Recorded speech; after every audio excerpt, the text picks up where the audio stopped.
ओम गणेशाय नमो नमः। ओम नमो नारायण। जय सीताराम, जय राधे श्याम।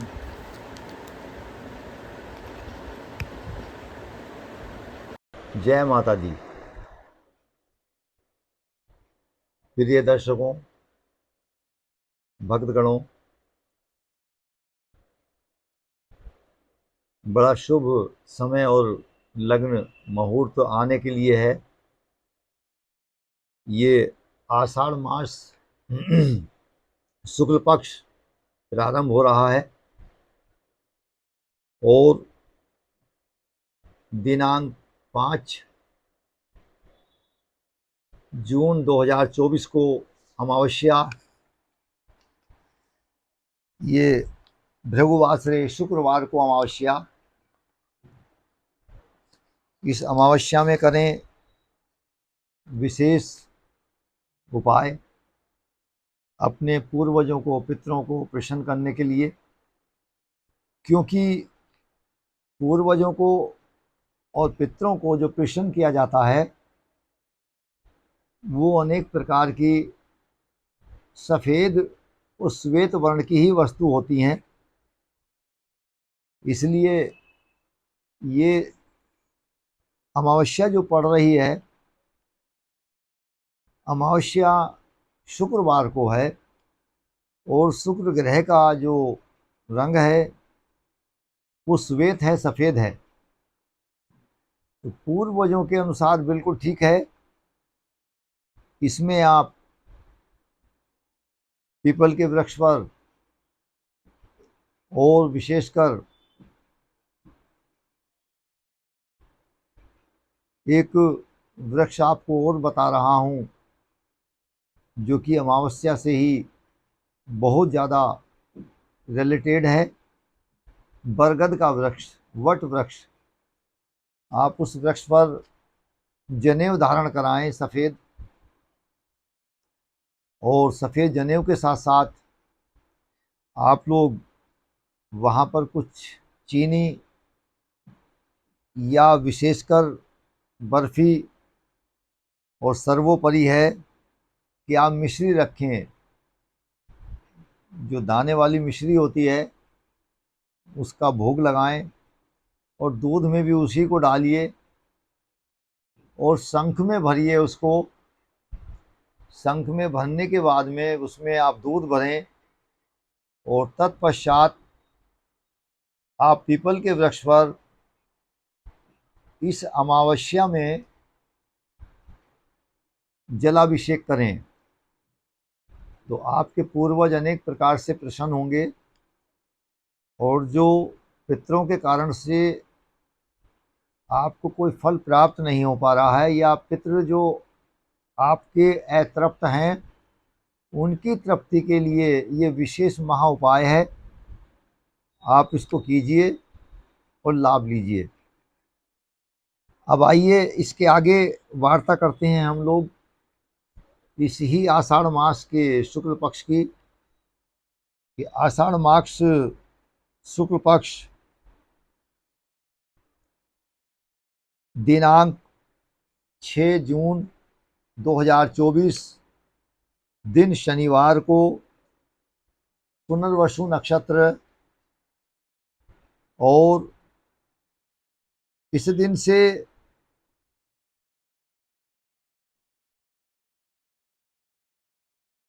गुप्त नवरात्र का प्रारंभ हो रहा है। और गुप्त नवरात्र में आपको अनेक गुप्त ही प्रतिक्रियाएं और गुप्त ही पूजाएं, भगवान की पूजा, प्रभु की पूजा वैसे तो गुप्त ही की जाती है। ढोल नगाड़ों के साथ करना तो ये एक अलग विषय बनता है। अपना अपना मत है, अपना अपना विषय है मनुष्य का। कौन किस प्रकार से करना चाहता है, कहाँ पर किसको क्या शांति आती है, किसका कैसा भाव है, विचार है। परंतु फिर भी एकांत वासा प्रभु का वासा, ढोल नगाड़ों के साथ न करके ध्यान योग क्रियाएं अनेक ऋषि मुनि महात्मा संत लोग एकांत में ही शांत भाव में मूल कंदराओं में बैठकर भगवान की पूजा जहाँ कोई व्यक्ति उनको न दिखाई दे, न वो किसी को देखे, न उनको कोई देखे। हवा और ऑक्सीजन भी कम आ रही है, अर्थात अपने आप को आइसोलेट करना, एकांतवास। तो आप इस दिन से 6 जून 2024 से गुप्त नवरात्र, इसका नाम ही गुप्त है। गुप्त का मतलब एकांत में, बिना किसी को बताए हुए परिवार के लोगों को अवगत हो। गुप्त इसलिए नाम है कि ज्योति भी उसकी गुप्त रूप से प्रज्वलित रहेगी। आप अपने मंदिर का जो पर्दा आदि है, वस्त्र है, उसको ढक दें, ज्योति प्रचंड रहे, घर के व्यक्तियों को अवगत रहे, ऐसा नहीं है, लेकिन घर से बाहर का जो व्यक्ति है उसे अवगत ना हो। बस इतना ही गुप्त का विचार रखना है। आप जो व्रत रखें तो उसको भी बाहर के लोगों को अवगत ना हो, घर के लोगों को तो, जो हमारे घर के सदस्य हैं उनको तो अवगत होता ही होता है, तो उसमें कोई दोष नहीं है। और तत्पश्चात आप इसको करिए तो अनेक प्रकार के गुप्त ही लाभ आपको विशेष मिल जाया करते हैं। अच्छा, कई बार कुछ गुप्त बातें भी बहुत विशेष होती हैं। यूँ तो आप अपना धन भी गुप्त करके रखते हैं। आज बैंक में लोकल लिखते हैं तो गुप्त है वो, बाहर क्यों नहीं रखते? किसी से बचाने के लिए। ऐसे ही पूजा को भी किसी की दृष्टि से बचाने के लिए, नज़र टोक से बचाने हेतु, किसी का उस पर ध्यान आकर्षण ना हो, या आपको बोलेगा, टोक लगेगी, आपकी कोई मजाक उड़ाएगा, हंसी मजाक उड़ाएगा, उससे बचने के लिए गुप्त रूप से पूजा को करना, गुप्त नवरात्र। इस प्रकार से आप इस नवरात्र में साधना कीजिए। और इसमें जो साधना है विशेष कुछ प्रकार की है, और ये जो साधना है ये इस प्रकार से है, जो हमारी 10 महाविद्याएं हैं उनकी साधना है इस गुप्त नवरात्र में। अनेक शास्त्रों में माँ काली को आद्या नामों से भी जाना जाता है,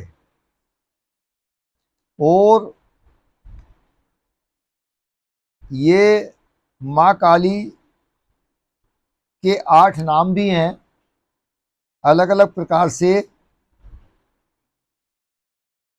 जिनका हम ध्यान अध्ययन करने से, उनके नामों का उच्चारण और ध्यान करने से, यदि कहीं आपको कहीं किसी का दर्शन हो जाए तो उसको भी कर सकते हैं।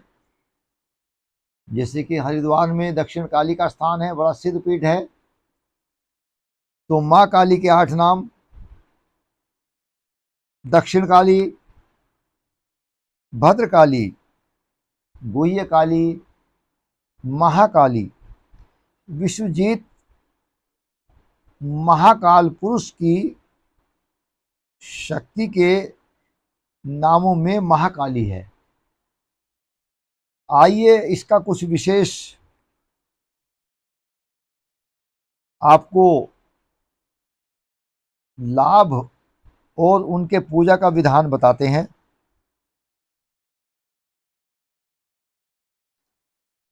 महाकाली की पूजा करने के लिए अनेक प्रकार के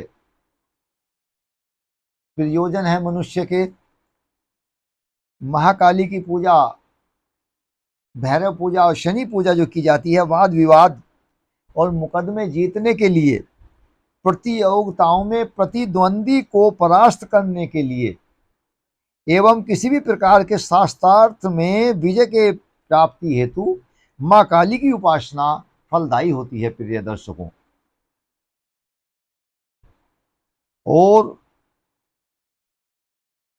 माँ काली की जो साधना है,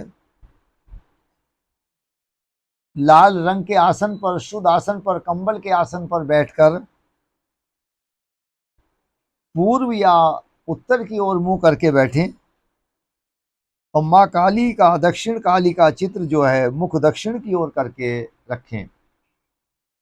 यदि हनुमान जी और माँ काली का दक्षिण की ओर कोई मंदिर है तो दक्षिण काली कहलाता है, और वो बहुत ही प्रभावकारी है। अब इसमें एक विशेष बात, इसके अंदर में जो नवरात्र है, ये गुप्त नवरात्र हमारा, इसमें जो आपको साधना करनी है वो क्या करनी है, जैसे मैंने अभी कुछ नाम बताए हैं उनका आप ध्यान करें या सुने आप वीडियो के माध्यम से। सर्वप्रथम माँ काली की साधना करें, उसका मंत्र है क्राम कालिकाय नमः।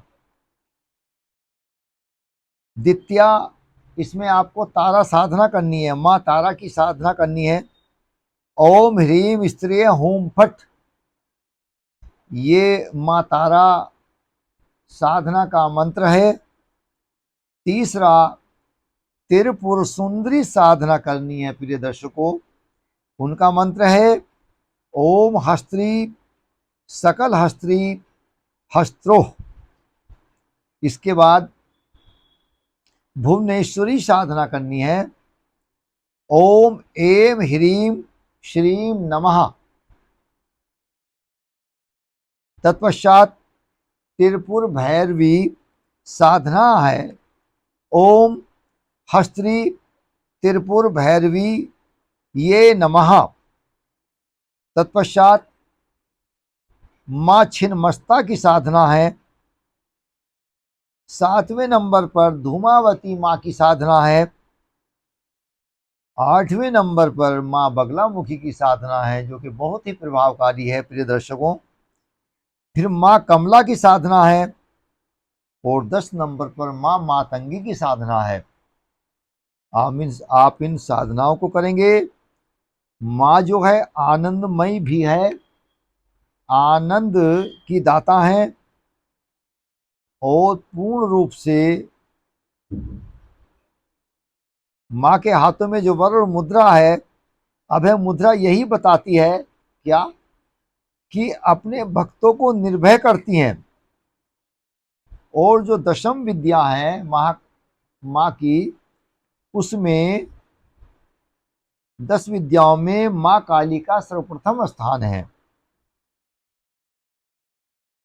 इस प्रकार आप लोगों को इस नवरात्र में ये साधना करनी है, आप इसको कीजिए, लाभ उठाइए।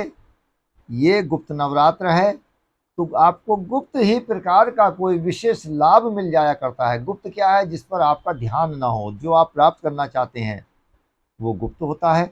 आप उसका आनंद लें, आप इस नवरात्र को मनाइए। इसमें भी अष्टमी, सप्तमी, अष्टमी, नौमी सब होता है, आप उसको कीजिए, लाभ लें।